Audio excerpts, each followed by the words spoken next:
Hi friends, welcome back to my YouTube channel Ria Stand Up Maths.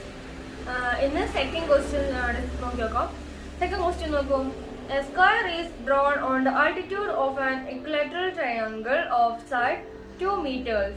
What is the area of the square? What is the altitude of the triangle? എന്താ മനസ്സിലായത്? ഇവിടെ എങ്ങനെ കാണിക്കുന്നത്? ഒരു സ്ക്വയറും അതിന്റെ ഭാഗമായിട്ട് ട്രയാങ്കിൾ ഉണ്ട്.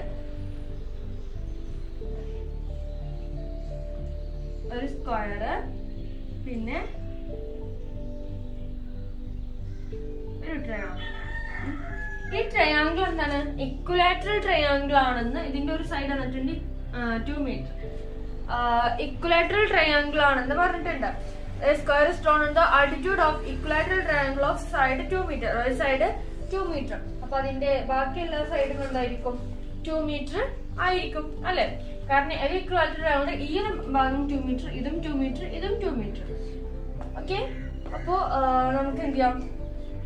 ഇപ്പോ ഇത് 2 മീറ്റർ ആണെങ്കിൽ ഇതെന്തായിരിക്കും? ഇതൊരു പെർപെൻഡിക്കുലർ ആയിട്ടുള്ള ലൈനാണ്.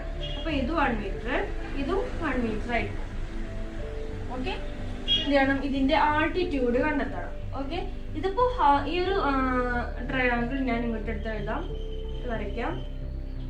ഇങ്ങനെയാണ് ആ ട്രയാങ്കിളിന്റെ ഈ ഒരു ഭാഗം. ഓക്കെ, അപ്പോ ഇത് 90 ഡിഗ്രിയിലാണ്, ഇത് 1 മീറ്ററും ഇത് 2 മീറ്ററും ആണ്. ഓക്കെ, അങ്ങനെ ആവുമ്പോ ഈ ഒരു ഭാഗം എന്തായിരിക്കും എന്നാണ് ചോദിക്കുന്നത്. അപ്പോ നമുക്കറിയാം ആൾട്ടിറ്റ്യൂഡ് എന്ന് പറയുന്നത് എന്താണ്? Altitude square is equal to hypotenuse square minus base square ആണ്. ഇവിടെ altitude square is equal to hypotenuse എന്ന് പറയുന്നത് 2 square minus 1 square. 4 minus 1 is equal to 3. Therefore, hypotenuse is equal to root 3. root 3 metre ആണ് ഇവിടെ വരിക. അങ്ങനെ ആവുമ്പോ ഇതിന്റെ ഏരിയ നമുക്ക് കണ്ടെത്താം. എങ്ങനെ? കാരണം ഈ ഒരു ഭാഗം നമുക്ക് കിട്ടിക്കഴിഞ്ഞു. എന്താണ്? റൂട്ട് 3 ആണ്. അപ്പോ ഈ ഒരു ഭാഗം ഏരിയ കണ്ടെത്താം ഈസിയാണ്. കാരണം ഇതിന്റെ ഒരു ഭാഗം കിട്ടി, അപ്പോ ഈ ഭാഗത്ത് ഇനി എന്തായിരിക്കും? റൂട്ട് 3 ആയിരിക്കും. ഓക്കെ, അങ്ങനെ ആവുമ്പോ therefore area of square is equal to root 3 into root 3 is equal to root 9 is equal to root 9 എന്ന് പറയുന്നത് 3 ആണ്. അപ്പോ ഈ സ്ക്വയറിന്റെ ഏരിയ എത്രയാണ്? 3 സ്ക്വയർ മീറ്റർ. ഓക്കെ, അപ്പൊ അതിൽ ക്വസ്റ്റ്യൻസിൽ ചോദിച്ചിട്ടുള്ള ഫസ്റ്റ് ക്വസ്റ്റ്യന് ഏരിയ എന്താണ്, പിന്നെ what is altitude of the triangle. ഈ ട്രയാങ്കിളിന്റെ ആൾട്ടിറ്റ്യൂഡ് എന്ന് പറയുന്നത് 3ഉം റൂട്ട് 3 മീറ്ററും, പിന്നെ ഏരിയ എന്ന് പറയുന്നത് 3 സ്ക്വയർ. തേർഡ് നോക്കൂ, what are the length of the other 2 sides of the triangle Sean below. അപ്പൊ ഇതിനോട് എന്തോ ബന്ധമുണ്ട്. കാരണം ആ ഒരു സബ് ക്വസ്റ്റ്യനിലായിട്ടാണ് കാണുന്നത് ഈ ഒരു ക്വസ്റ്റ്യന്. അപ്പൊ നമുക്ക് നോക്കി നോക്കാം ഈ ഒരു ട്രയാങ്കിളും ഈ ഒരു ഇതിലും എന്തെങ്കിലും ബന്ധമുണ്ടോന്ന്. ഈ ഒരു ട്രയാങ്കിളിന്റെ ലെങ്തുകൾ കണ്ടെത്താനാണ് പറഞ്ഞിട്ടുള്ളത്. നോക്കി നോക്കും, ഇവിടെ 90 ഡിഗ്രി ആണ്. അതെന്തായാലും ഉറപ്പല്ലേ, ഇവിടെ 90 ഡിഗ്രി ആയിരിക്കും. പിന്നെ ഇതൊരു ഇക്വലാറ്ററൽ ട്രയാങ്കിൾ ആയതുകൊണ്ട് ആദ്യം നമുക്ക് ഇതിന്റെ ഉള്ളിലുള്ള ആംഗിൾസ് നോക്കി നോക്കാം. ഇക്വലാറ്ററൽ ട്രയാങ്കിൾ ആകുമ്പോൾ അതിന്റെ 3 ആംഗിളും സെയിം ആയിരിക്കും. ഇവിടെയും 60 ആയിരിക്കും, ഇതും 60 ആയിരിക്കും, ഇത് മൊത്തത്തില് 60 ആയിരിക്കും. അങ്ങനെ ആയിരിക്കില്ല. ഇനി നമുക്ക് എന്താ ചെയ്യാം? ഈ ഒരു ഒറ്റ ട്രയാങ്കിളിന്റെ മാത്രമായിട്ട് നോക്കാം. ഈ ഒരു ട്രയാങ്കിളിന്റെ മാത്രം അങ്ങനെ എടുക്കുകയാണെങ്കിൽ ഇതൊരു പെർപെൻഡിക്കുലർ ലൈൻ ഇവിടെ വന്നത് കൊണ്ട് ഈ ഒരു ആംഗിള് 30യും പിന്നെ ഈ ഒരു ആംഗിൾ എത്രയായിരിക്കും? 30യും ആയിരിക്കും വരിക. ഓക്കെ, അപ്പൊ ഈ ഒരു ട്രയാങ്കിളിന്റെ ഞാൻ ഇങ്ങോട്ട് എടുത്ത് എഴുതാണ്.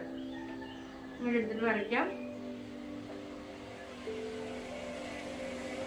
1 metre, 50 degree, 90 degree, 30 degree, 2 metre. ഇത്ര ഉള്ള അളവ്. പിന്നെ ഇവിടെ റൂട്ട് 3 എന്നുണ്ട്. ഓക്കെ, ഇനി ഇതില് ഈ ഒരു ട്രയാങ്കിളും ഈ ഒരു ട്രയാങ്കിളും എന്തെങ്കിലും ബന്ധമുണ്ടോ നോക്കും. 60 ഡിഗ്രിയും 30 ഡിഗ്രി ഓക്കെ, 2 മീറ്ററും 1 മീറ്ററും ഓക്കെ. ഇനി എന്താ കുറവുള്ളത്? 90 ഡിഗ്രി ഉണ്ട്, റൂട്ട് 3 ഉണ്ട്. അപ്പൊ നോക്കൂ, ഈ 60ന്റെയും 30ന്റെയും ഇപ്പൊ example A B C. Okay, ഈ ഒരു എ ഓപ്പോസിറ്റ് ആംഗിൾ ഏതാ വരുന്നത്? 90 ഡിഗ്രി ആണ്. അപ്പോ ഇവിടെ അതേപോലെ തന്നെ നമ്മൾ AB കൊടുക്കുകയാണെങ്കിൽ ABയുടെ ഓപ്പോസിറ്റ് ഏത് ആംഗിൾ വരും? 90 ഡിഗ്രി വരും. ഇനി നമ്മൾ അല്ലാതെ നോക്കുകയാണെങ്കിൽ ഇവിടെ 60-30 ആണ് വരുന്നത്. 60 + 30 എന്ന് പറയുന്നത് എത്രയാണ്? 90 ആണ്. അപ്പോ 180 - 90 എന്തായിരിക്കും? 90 ആയിരിക്കും. അതും കറക്റ്റ് ആണ്. ഓക്കെ, ഇനി നെക്സ്റ്റ് നോക്കും. ഈ ഒരു ഭാഗം നമുക്ക് കണ്ടെത്തണം. CB എന്നുള്ള ഭാഗം കണ്ടെത്തണം. ഇവിടെ നോക്കൂ, ACയുടെ ഓപ്പോസിറ്റ് 90 ഡിഗ്രിന്റെ ഓപ്പോസിറ്റ് ആയിട്ടുള്ള ലെങ്ത് വരുന്നത് 2 മീറ്റർ. 90 ഡിഗ്രിയുടെ ഓപ്പോസിറ്റ് 2 മീറ്റർ. എന്ന ലെറ്റർ 60 ഡിഗ്രിന്റെ ഓപ്പോസിറ്റ് √3 ആണ് വരുന്നത്. അപ്പൊ ഇവിടെ √3 ആയിരിക്കും വരിക.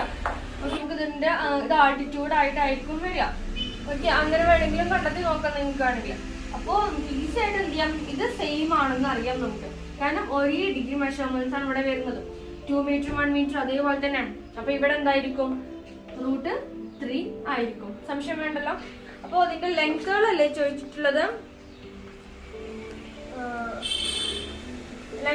What are the length of the other 2 sides of the triangle Sean below?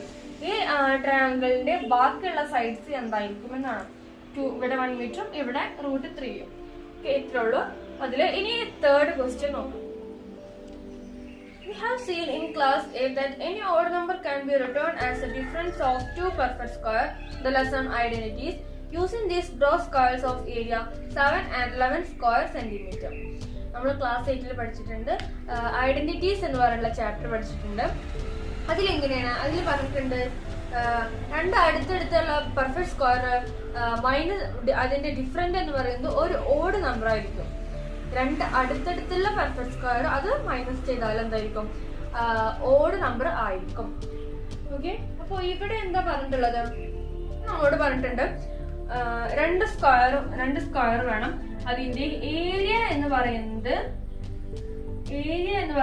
7 square സെന്റിമീറ്ററും 11 square സെന്റിമീറ്ററും ആയിരിക്കും. അങ്ങനെയാണെങ്കിൽ നമുക്ക് പെട്ടെന്ന് കണ്ടുപിടിക്കാം. 7 സ്ക്വയർ സെന്റിമീറ്ററിന്റെ 11 സ്ക്വയർ സെന്റിമീറ്റർ നമുക്ക് പെട്ടെന്ന് കണ്ടുപിടിക്കാം. എങ്ങനെയാണ്? കാരണം ഈ ഒരു 7 സ്ക്വയർ സെന്റിമീറ്റർ കിട്ടാനുള്ള കാരണം എന്തായിരിക്കും? √7 സ്ക്വയർ ആണ് 7 സ്ക്വയർ സെന്റിമീറ്റർ. √7 സ്ക്വയർ ആണ് 7 സ്ക്വയർ സെന്റിമീറ്റർ. അതിന് കാണിച്ചു തരണം. √7 × √7 എന്ന് പറയുന്നത് എത്രയാണ്? 49 ആണ്. 49 √49 = 7. അതേപോലെ തന്നെ ആയിരിക്കും 11. √11 സ്ക്വയർ ആണ് എന്ത്? 11 എന്ന് പറയുന്നത്. ഓക്കെ, അപ്പോ എന്തായിരിക്കും? ഒരു സൈഡ് എന്തായിരിക്കും? ഇതിന്റെ √11 ആയിരിക്കും. മറ്റൊരു സൈഡ് ഇതൊരു സ്ക്വയറിന്റെ സൈഡ്, വേറെ സ്ക്വയറിന്റെ സൈഡ് √7 ആയിരിക്കും. അപ്പോ ഇത് നമ്മളോട് എന്താ പറഞ്ഞിട്ടുള്ളത്? ക്ലാസ് 8 പഠിച്ച ഐഡന്റിറ്റീസ് എന്ന ചാപ്റ്ററിലൂടെ പോരാണ് നമ്മളോട് പറഞ്ഞിട്ടുള്ളത്. അങ്ങനെ ആവുമ്പോ രണ്ട് പെർഫെക്റ്റ് സ്ക്വയർ അത് നമുക്ക് നോക്കി വെക്കാം. അടുത്തടുത്തുള്ള പെർഫെക്റ്റ് സ്ക്വയർ 2 സ്ക്വയർ - 1 സ്ക്വയർ = ഇത് അടുത്തടുത്തുള്ള രണ്ട് നമ്പേഴ്സ് അതിന്റെ പെർഫെക്റ്റ് സ്ക്വയർ. 4 - 1 = 5. അതുപോലെ 3 സ്ക്വയർ - 2 സ്ക്വയർ = 9 - 4 = 5. 4 square - 3 square = 16 - 9 = 7. ഇപ്പൊ നമുക്ക് 7 കിട്ടിക്കഴിഞ്ഞു. 7 എന്ന് പറഞ്ഞാൽ ഇത് കിട്ടിക്കഴിഞ്ഞു. നമുക്ക് എന്താ ചെയ്യേണ്ടത്? ഒരു റൈറ്റ് ആംഗിൾ ട്രയാങ്കിളിലൂടെ സ്ക്വയർ വരയ്ക്കാം. ആ ഒരു രീതിയിലാണ്. അപ്പോ 7 എന്ന് നമുക്ക് കിട്ടിക്കഴിഞ്ഞു. 7 സ്ക്വയർ സെന്റിമീറ്റർ ഏരിയ എന്ന് വരുന്ന രീതിയിൽ. ഇനി എന്താ ചെയ്യേണ്ടത്? ഈ ഒരു രണ്ട് നമ്പർ കൊണ്ട് നമുക്ക് ഒരു റൈറ്റ് ആംഗിൾ ട്രയാങ്കിളുടെ ഉണ്ടാക്കാം. ഇതിന്റെ ഹൈപ്പോട്ന്യൂസും ആൾട്ടിറ്റ്യൂഡും ആയിരിക്കും തന്നിട്ടുണ്ടാവുക. കാരണം ഹൈപ്പോട്ന്യൂസ് ബേസും ആൾട്ടിറ്റ്യൂഡും തരാനുള്ള കാരണമില്ല. കാരണം അത് മൈനസ് ആണ് വന്നിട്ടുള്ളത്. അപ്പൊ ഇതിന്റെ ചിഹ്നം ഇവിടെ മൈനസ് ആണ്. അപ്പൊ ഒന്നില്ലെങ്കിൽ ഹൈപ്പോട്ന്യൂസ് ആൾട്ടിറ്റ്യൂഡ്, അല്ലെങ്കിൽ എന്തായിരിക്കും? ഹൈപ്പോട്ന്യൂസും ബേസും ആയിരിക്കും ഇവിടെ തന്നിട്ടുള്ളത്. അപ്പോ ഇവിടെ 4ഉം ഇവിടെ 3ഉം എടുക്കാം. ഇനി നമുക്ക് ഇത് കണ്ടെത്തണം. ഇവിടെ പേര് കൊടുക്കാം നമുക്ക്. A, B, C. ഇതെന്ത് ചെയ്താൽ മതി? നമുക്ക് ഒരു ലൈന് വരയ്ക്കുക. ഈ ലൈനിൽ നിന്ന് 3 സെന്റിമീറ്റർ കോമ്പസിൽ എടുത്തതിന് ശേഷം മാർക്ക് ചെയ്യുക. അതേപോലെ തന്നെ ഈ ഒരു ഭാഗത്തിൽ നിന്ന് 4 സെന്റിമീറ്റർ എടുത്തിട്ട് ഇവിടെ നിന്നും എന്ത് ചെയ്യുക, ഇവിടെ മാർക്ക് ചെയ്യുക. ഓക്കെ, നമുക്ക് ഈ ഒരു ഭാഗം കണ്ടെത്തണം. ഓക്കെ, അപ്പൊ ഈ ഒരു ഭാഗം കണ്ടെത്താൻ എന്ത് ചെയ്താൽ മതിയോ, BC square is equal to AC square minus AB square എന്ന് പറയുന്നത് 4 square minus 3 square is equal to 7. Therefore, BC is equal to root of 7. Root of 7 ആണ് ഇവിടെ വരും. ഇനി എന്ത് ചെയ്താൽ മതി, ഈ B എന്ന പോയിന്റിൽ നിന്ന് ആദ്യം BCന്റെ അളവ് സ്കെയിലിൽ കൃത്യമായിട്ട് നോക്കാം. ആ ഒരു അളവിൽ നിന്ന് എന്ത് ചെയ്യാം, ഈ ഒരു പോയിന്റിലോട്ട് ഇങ്ങോട്ട് ആദ്യം ഇങ്ങോട്ട് 2 ലൈന് വരയ്ക്കാം, 2 പോയിന്റിൽ നിന്നും. പിന്നെ ഈ ഒരു ഇത് എത്രയാണോ അത് എടുത്തിട്ട് ഇവിടെ വെച്ചിട്ട് എന്ത് ചെയ്യാം, മാർക്ക് ചെയ്യുക, ഇവിടെ മാർക്ക് ചെയ്യുക. ഓക്കെ, അതിനുശേഷം ജോയിൻ ചെയ്യുക. ഇവിടെ D എന്ന് കൊടുക്കാം, ഇവിടെ E എന്ന് കൊടുക്കാം. റൂട്ട് 7. ഓക്കെ, അപ്പൊ നമുക്ക് ഈ ഒരു സ്ക്വയറിന്റെ എല്ലാ സൈഡുകളും കിട്ടിക്കഴിഞ്ഞു. റൂട്ട് 7 ആണ്. ഇനി ഇതിന്റെ ഏരിയ എന്തായിരിക്കും, therefore area is equal to root 7 into root 7 is equal to root 49 is equal to എത്രയായിരിക്കും, 7 സ്ക്വയർ സെന്റിമീറ്റർ. 7 സ്ക്വയർ സെന്റിമീറ്റർ വെച്ചിട്ടുള്ള ഒരു square ready. Next 11 square centimetre വേണ്ടി നമുക്ക് ആദ്യത്തെ 11 വരെ നോക്കി നോക്കാം. 5 square minus 4 square is equal to 25 മൈനസ് 16 is equal to 9. Then 6 square minus 5 square is equal to 36 minus 25 is equal to 11. ഇപ്പോ രണ്ടെണ്ണം കിട്ടിക്കഴിഞ്ഞു, 6ഉം 5ഉം. ഓക്കെ, അങ്ങനെ ചെയ്യുമ്പോൾ ആദ്യം റൈറ്റ് ആംഗിളിന്റെ ട്രയാങ്കിൾ, ഇതിന് പേര് കൊടുക്കാൻ എന്തൊക്കെയാണ്, PQR. ഓക്കെ, ഇനി ഇതും എന്തായാലും ഹൈപ്പോട്ടന്യൂസും ബേസും അല്ലെങ്കിൽ ഹൈപ്പോട്ടന്യൂസും ആൾട്ടിറ്റ്യൂഡ് ആയിരിക്കും. ഇവിടെ 6, ഇവിടെ 5. ഓക്കെ, ഇനി ഇത് കണ്ടെത്താൻ QR കണ്ടെത്തണം.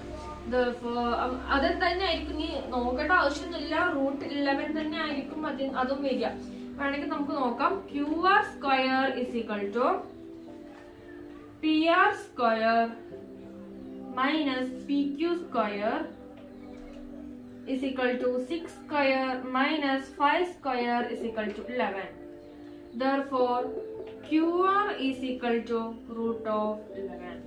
അപ്പോൾ root of 11. ഇനി എന്ത് ചെയ്താൽ മതി, നേരത്തെ ചെയ്ത പോലെ തന്നെ Qയിൽ നിന്നുള്ള മെട്രിക് പോയിന്റ്, Rൽ നിന്നുള്ള മെട്രിക് പോയിന്റ്, എത്രയാണോ അളവ് അത് ഇവിടെ എടുക്കുക, മാർക്ക് ചെയ്യുക, ജോയിൻ ചെയ്ത് കൊടുക്കുക. ഓക്കെ, അത് നമുക്ക് എന്ത് ചെയ്യാം, ST എന്ന് കൊടുക്കാം. ഇത് റൂട്ട് 11, ഇവിടെയും റൂട്ട് 11, ഇവിടെയും റൂട്ട് 11. ഓക്കെ, അപ്പോ കിട്ടിക്കഴിഞ്ഞാൽ എന്താണ്, റൂട്ട് 11. ഇനി ഇതിന്റെ ഏരിയ എന്തായിരിക്കും, therefore area is equal to root 11 into root 11 is equal to 11 square centimeter എന്നുള്ള ആൻസർ.